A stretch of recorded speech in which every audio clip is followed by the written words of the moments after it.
نبی اقدس صلی اللہ تعالی علیہ وسلم کے زمانے نبوت کے مکی سالوں میں جب تیسرا چوتھا سال ہو گیا اعلان نبوت کا، جیسے کہ میں نے آپ کو بتایا، اسلام کی تبلیغ بڑھتی ہی گئی باوجود ہزار مصائب کے، مشکلات کے، دعوت دین کہیں تھمتی نہیں تھی اور نہ ہی لوگوں کے داخل ہونے کا سلسلہ کم ہوتا تھا۔ اور نبی پاک صلی اللہ تعالیٰ علیہ وسلم کے صحابہ جو آزمائش کے شکار تھے، اب ایک نئی آزمائش بھی ان کے سامنے تھی۔ جب 5واں سال آیا نبوت کا تو اس قدر تکلیفیں بڑھ گئی کہ سبوں نے نبی پاک صلی اللہ علیہ وسلم کی بارگاہ میں حاضر ہو کر کے عرض کیا کہ یا رسول اللہ صلی اللہ علیہ وسلم، کیا ہم حق پر نہیں ہیں؟ ہمیں اتنا مارا جاتا ہے، اتنی تکلیفیں دی جاتی ہے۔ بعض صحابہ وہ ہیں جن کو آگ میں لٹایا گیا ہے مکہ میں، اور بعض وہ ہیں جن کے ہاتھ، پیر، کان، ناک سب کاٹ کر کے مسلح کر دیا گیا ہے۔ یہ سخت ترین اذیتوں سے گزارا گیا ہے۔ تو صحابہ نے جب یہ سوال کیا، نبی رحمت صلی اللہ تعالیٰ علیہ وسلم نے ارشاد فرمایا، کیوں ہم حق پر نہیں ہیں؟ صحابہ نے کہا کہ پھر ہمیں زنجیروں میں باندھا جاتا ہے، تکلیفیں دی جاتی ہیں۔ نبی پاک صلی اللہ علیہ وسلم نے فرمایا، تم سے بڑھ کر کے تکلیفیں اللہ کے نبیوں کو آئی۔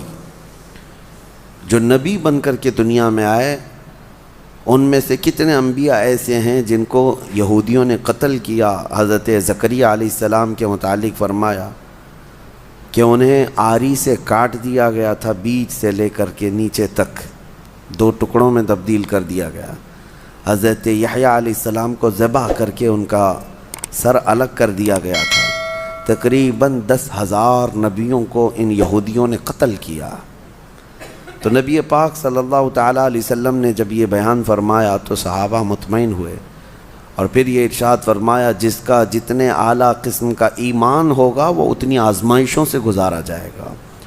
اور میں یہ بات بتا دوں آپ کو، نبیوں کے ایمان کے برابر کسی کا نہیں، اور پھر اس کے بعد رسول اللہ کے صحابہ کے ایمان کے برابر اب قیامت تک کسی کا ایمان نہیں ہوگا۔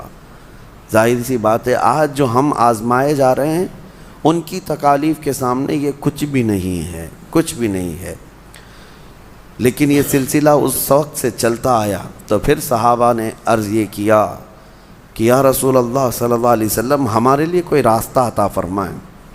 تب حضور اکرم صلی اللہ علیہ وسلم نے سب سے فرمایا کہ تم ہجرت کر جاؤ۔ ہجرت 2 ہوئی ہیں، ایک پہلی ہجرت ہے یہ، یعنی نبوت کے 5ویں سال ہی حضور پاک صلی اللہ علیہ وسلم نے جو ہجرت فرمائی وہ نبوت کا 13واں سال تھا۔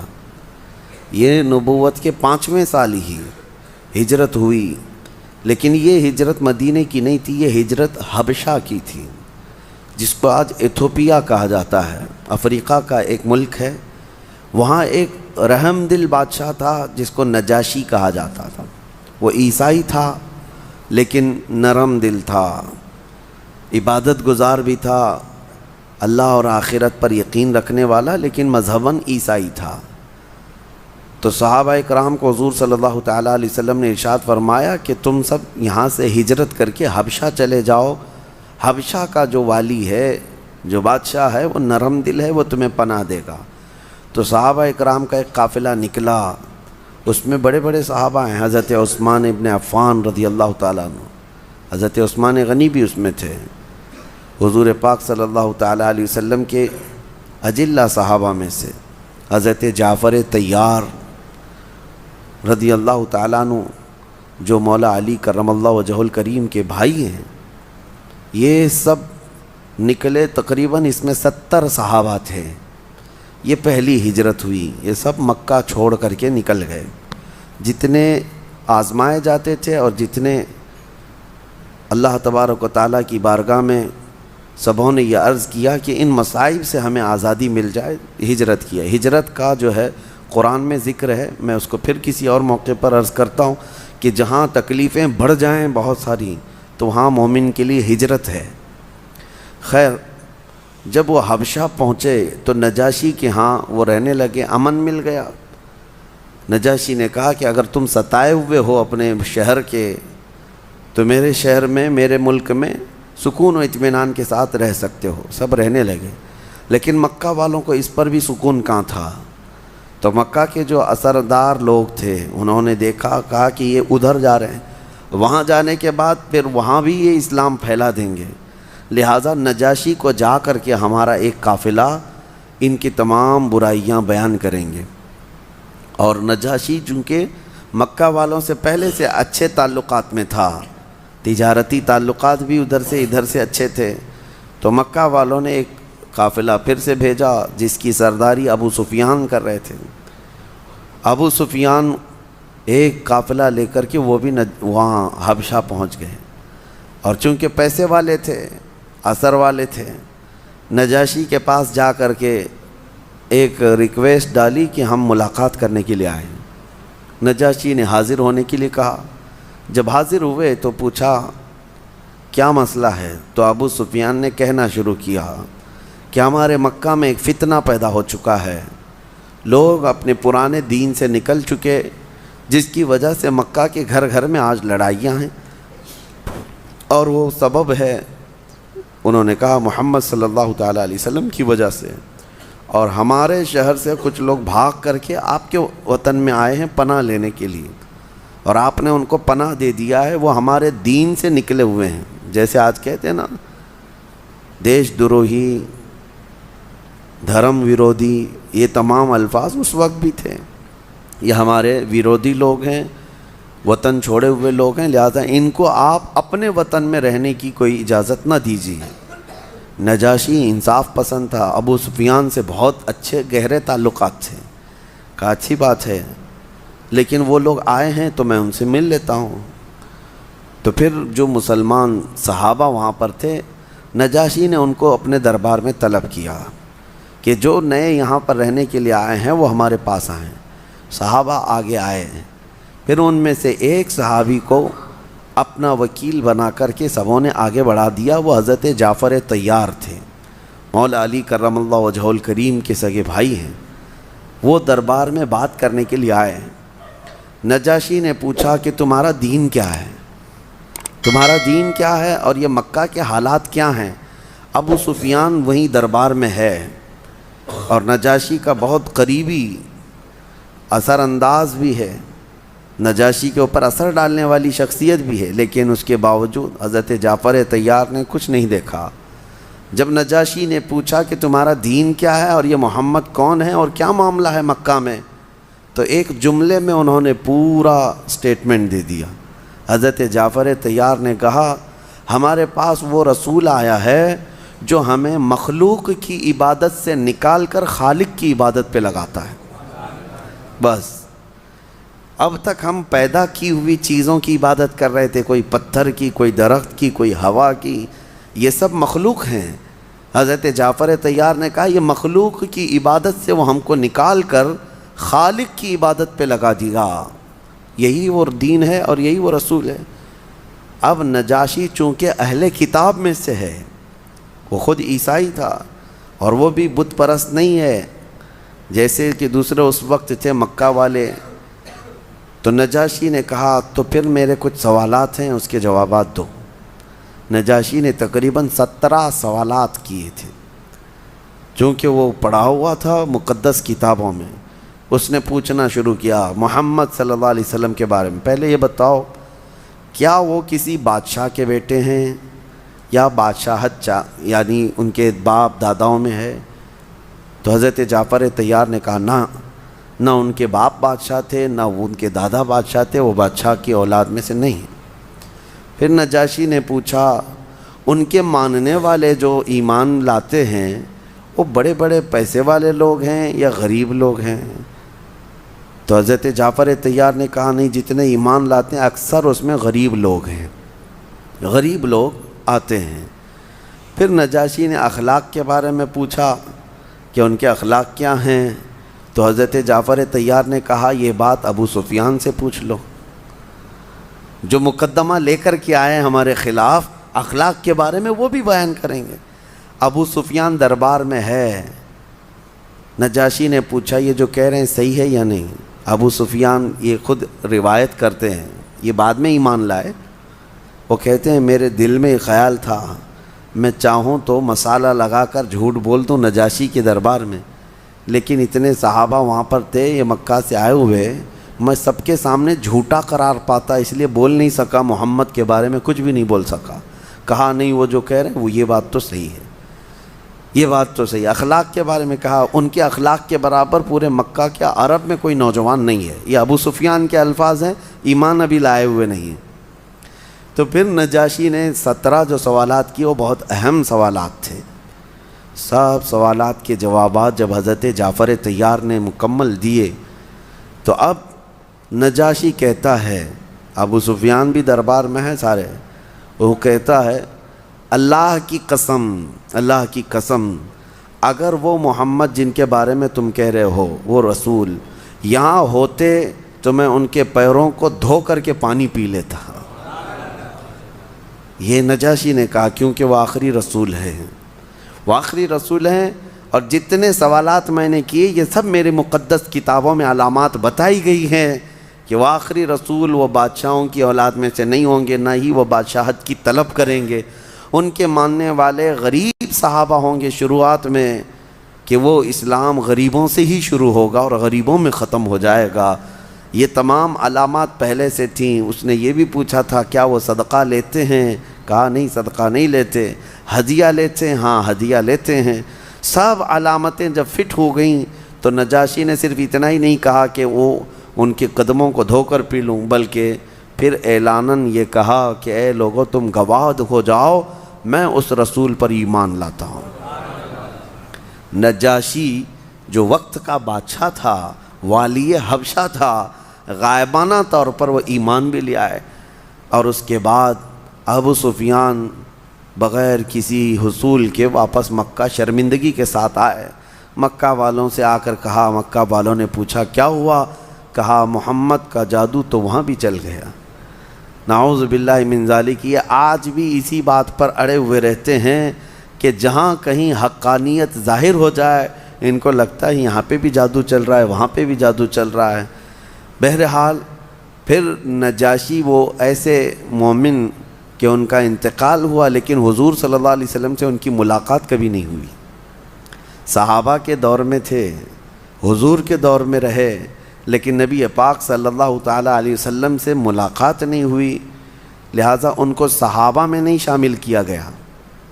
صحابی نہیں ہے لیکن مقام بہت بلند ہے، جیسے حضرت اویس قرنی، حضرت اویس قرنی کا مقام ہے کہ حضور کے دور میں رہے لیکن رسول پاک سے ملاقات نہیں ہوئی۔ اسی طرح حضرت نجاشی انتقال ہوا، اس سے بڑی فضیلت کیا ہے کہ نبی پاک صلی اللہ تعالیٰ علیہ وسلم نے نماز جنازہ غائبانہ طور پر وہیں سے ادا فرمائی۔